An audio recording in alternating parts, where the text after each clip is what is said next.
Հրեան, որը Ռուսաստանից մշտական բնակության էր տեղափոխվում Իսրայել, Ռուսաստանում ստուգելով նրա իրերի միջից հանում են Լենինի կիսանդրին։ Մաքսավուրը հարցնում է.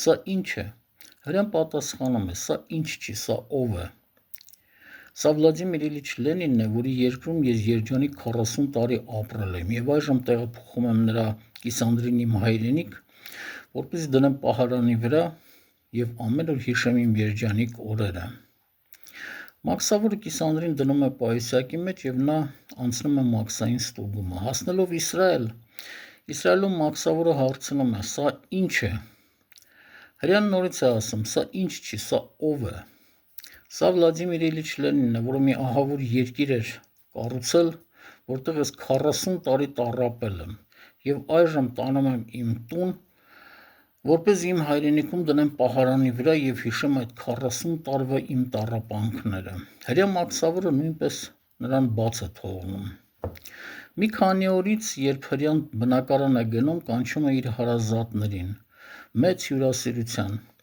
Կիսանդրին դնում է սեղանի կենտրոնում։ Հարազատները իրեն գալիս են, հարցնում են. «Սա ով է»։ Հրեան պատասխանում է. «Սա ով չի, սա ինչ է։ Սա 5 կիլոգրամ մաքուր ոսկի է, որը ես վերածեցի Լենինի կիսանդրու եւ 2 մաքսային ստուգում անցնելով ոչ մի կոպեկ չվճարեցի սրա համար»։